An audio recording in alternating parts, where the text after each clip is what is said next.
Smoking on boofing is my weed. I check the bitch like I'm Broads in Atlanta, just at the lean, the family. Credit cards and the scammers, hitting the licks in the van. Legacies, family. Bien. Buenos días, buenas tardes, buenas noches, buenas madrugadas. Hoy vamos a hablar sobre la fila posterior del tarso. Como sabemos, el tarso está formado por 7 piezas óseas que se hallan dispuestas en 2 hileras, una hilera posterior y una hilera anterior. Hoy en este video vamos a hablar precisamente de la hilera posterior o la fila posterior del tarso, la cual va a estar constituida únicamente por 2 huesos, que son el astrágalo y el calcáneo. Bien, vemos que el astrágalo es un hueso corto, aplanado de arriba hacia abajo, y en él podemos distinguir 3 segmentos. Un segmento anterior, que sería la cabeza del astrágalo, un segmento intermedio, que sería el cuello del astrágalo, y un segmento posterior que correspondería al cuerpo del astrágalo. Como podemos ver, tiene una forma un tanto cuboide, por lo que en él podremos reconocer 6 caras: una cara superior, una cara inferior, una cara anterior, una cara posterior, una cara interna y una cara externa. Este hueso sería situado por debajo de los huesos de la pierna y por encima del calcáneo. La cara superior del astrágalo va a estar ocupada en la mayor parte de su extensión por una superficie articular lisa, cuadrilateral y uniforme, que es esta que vemos aquí, destinada a articularse con la tibia. Esta presenta la forma de una polea, por lo que se le denomina polea del astrágalo, tróclea astragalina o tróclea del astrágalo, la cual presenta una garganta, 2 vertientes y está limitada por 2 bordes laterales semicirculares. Vemos que el borde lateral de la tróclea se va a extender y va a constituir una carilla articular de base posterior inferior, que sería esta. O sea, se va a prolongar. Y la cara inferior del astrágalo, destinada a articularse con el calcáneo, presenta 2 carillas, una posterior externa y una anterior interna. La anterior interna, que se prolonga de adelante hacia atrás, suele estar subdividida en 2 carillas, una anterior y otra posterior, y la posterior externa, que es más grande que la anterior interna, se dirige oblicuamente hacia abajo y hacia atrás, y está destinada a articularse con una carilla situada en la cara superior del calcáneo.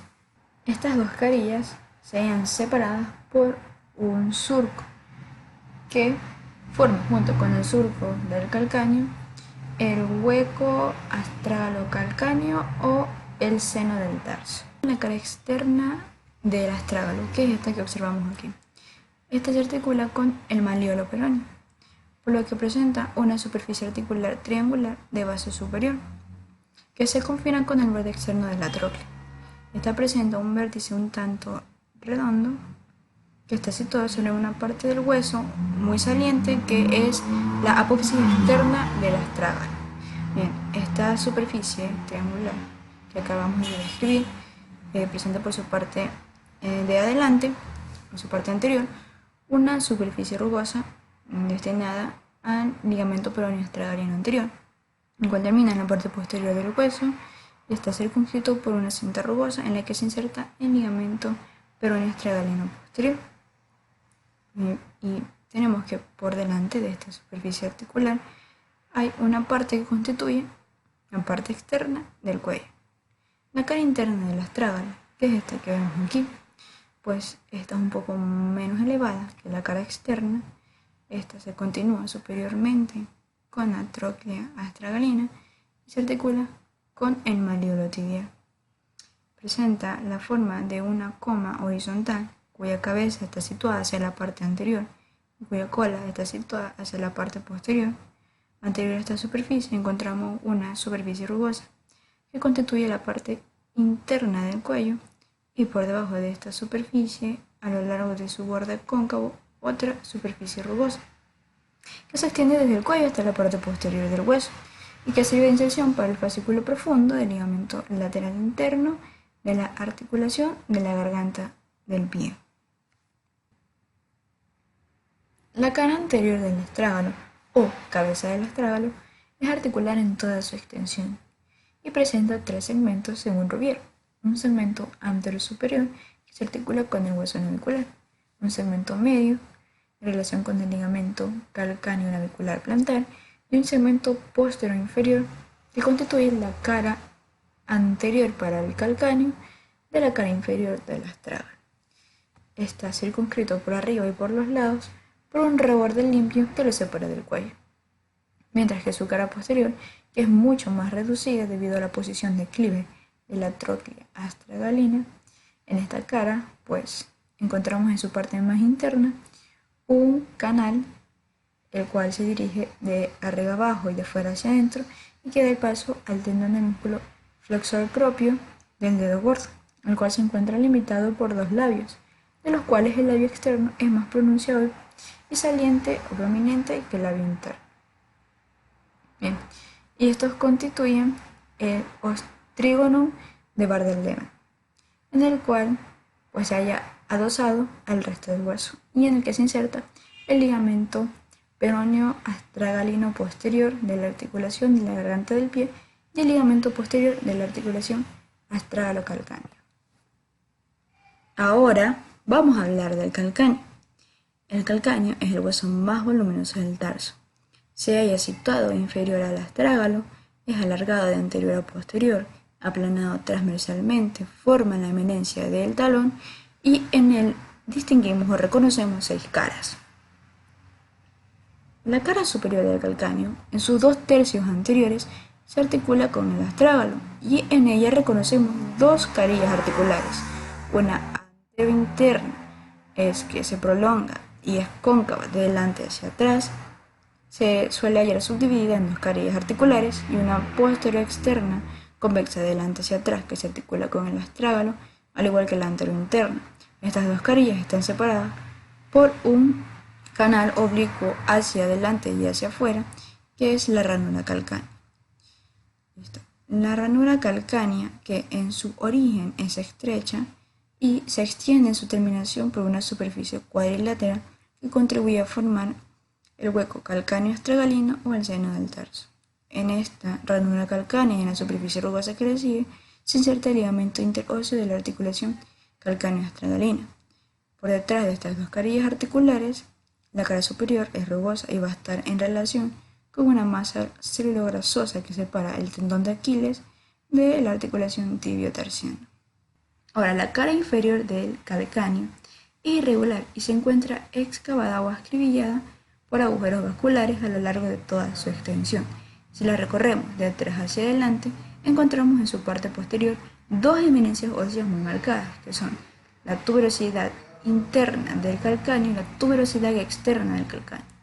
La tuberosidad interna, que es mucho más voluminosa que la externa, sirve de inserción al músculo flexor corto plantar y al aductor del dedo pequeño del pie. Ahora, por delante de estas 2 tuberosidades encontramos una superficie rugosa casi plana que se extiende longitudinalmente y se halla acribillada por agujeros, en la que se inserta el ligamento calcáneo cuboideo inferior, y esta termina en una tercera eminencia ósea, que es la tuberosidad anterior, en la que se insertan los fascículos profundos del ligamento calcáneo cuboideo inferior. La cara externa del calcáneo se halla en relación directa con la piel. En el punto de unión de su tercio interior con sus 2 tercios posteriores encontramos el tubérculo externo del calcáneo. Por encima de este un canal destinado al paso del tendón del peroneo lateral corto. Por debajo de este, otro canal destinado al paso del tendón del peroneo lateral largo. Este tubérculo sirve de inserción para las vainas fibrosas de los músculos precitados anteriormente. Por encima y por detrás de este tubérculo es frecuente observar, pero no siempre, una impresión rugosa destinada a la inserción del ligamento peroneo calcáneo. La cara interna, la cara interna del calcáneo, sumamente excavada, constituye un canal que se dirige oblicuamente hacia abajo y hacia adelante. ¿Okay? Este canal constituye el canal interno del calcáneo que da paso a músculos, vasos y nervios que abandonan la cara posterior de la pierna para alcanzar la planta del pie, para ganar la planta del pie. Este canal está limitado posteriormente por la tuberosidad interna que ya conocemos y está circunscrito hacia adelante por la apófisis menor del calcáneo o el sustentáculo de Thalin según los antiguos anatomistas, que se denomina así debido a que sobre él descansa la parte interna del astrágalo o el talos. Por el lado del canal recorre la base de esta pequeña apófisis un canal destinado al paso del tendón del flexor común del dedo gordo. Y por el borde libre de esta pequeña apófisis se ve otro canal que en estado fresco da paso al tendón del músculo flexor común de los dedos. La cara anterior del calcáneo presenta una superficie articular convexa, transversalmente cóncava, de arriba hacia abajo, que se articula con la cara posterior del hueso cuboides. ¿Bien? Esta se halla limitada superiormente por una eminencia delgada y cortante y se halla situada sobre una especie de columna ósea que recibe el nombre de apófisis mayor del calcáneo. La cara posterior, mientras tanto, es más ancha por abajo que por arriba, constituye la porción más posterior de la eminencia del talón. En esta cara posterior vamos a encontrar que en su mitad inferior, que es rugosa, se va a insertar el tendón de Aquiles, y en su mitad superior, que es lisa, vamos a encontrar una bolsa serosa que la va a separar de este mismo tendón. Bien, ahora tenemos que la articulación posterior entre el astrágalo y el calcáneo se denomina articulación astrágalo-calcánea, subastragalina o subtalar. Esta articulación pertenece a las articulaciones trocoides y en sus superficies articulares tenemos que la superficie articular astragalina es la cara articular posterior para el calcáneo de la cara inferior de este hueso, la cual presenta la forma de un cilindro hueco y está orientada inferior y un poco posteriormente. Tenemos que la cara articular posterior para el astrágalo es convexa. Esta constituye el segmento de un cilindro que se adapta a la concavidad de la cara astragalina. Muy bien, en sus medios de unión tenemos una cápsula articular, 3 ligamentos y una membrana sinovial. La cápsula articular se inserta en los bordes de los cartílagos de revestimiento, excepto en la parte posterior lateral, donde se inserta en el hueso calcáneo, y en los 3 ligamentos astrágalo-calcáneo tenemos uno medial, uno lateral y otro interóseo. El ligamento astrágalo-calcáneo lateral, pues este se extiende desde la apófisis lateral del astrágalo hasta la cara lateral del calcáneo. Tenemos que el ligamento astrágalo-calcáneo medial, este se extiende desde el tubérculo lateral de la apófisis posterior del astrágalo hasta la cara superior del calcáneo. Y los ligamentos interóseos, pues estos están destinados al seno del tarso. Son ligamentos fuertes formados por laminillas fibrosas cortas que se extienden desde el surco del astrágalo hasta el surco del calcáneo. Tenemos que su membrana sinovial tapiza la cara profunda de la cápsula articular y tenemos que los movimientos que esta articulación realiza son los mismos movimientos que la articulación transversa del tarso, que son movimientos de torsión medial y de torsión lateral. Bien, para saber si el hueso astrágalo o el calcáneo es derecho o izquierdo, vamos a tener que el hueso astrágalo, que es este de aquí, lo vamos a situar de la siguiente manera.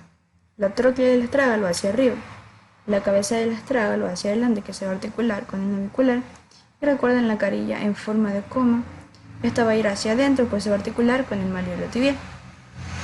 Entonces en este caso es un astrágalo izquierdo. Y tenemos el hueso calcáneo. En el hueso calcáneo vamos a observar esto que era el sustentáculo. En el sustentáculo debe ir ascendente. En este caso es un hueso calcáneo izquierdo también. The reason I breathe.